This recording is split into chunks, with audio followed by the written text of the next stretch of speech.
Herkese merhaba arkadaşlar, kanalıma hoş geldiniz. Yepyeni bir video ile karşınızdayım. Arkadaşlar, bugünkü videomuzda Türkiye'nin güzeller güzeli Birce Akalay'dan yeni paylaşım geldi.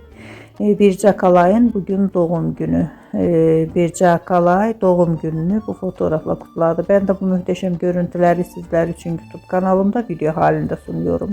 Umarım beğenirsiniz. Arkadaşlar, videomu beğendiyseniz kanalımı izlemeyi ve bildirim butonuna basmayı unutmayın. Şimdilik benden bu kadar olsun. Yeni videomuzda görüşmek üzere. Hoşça kalın.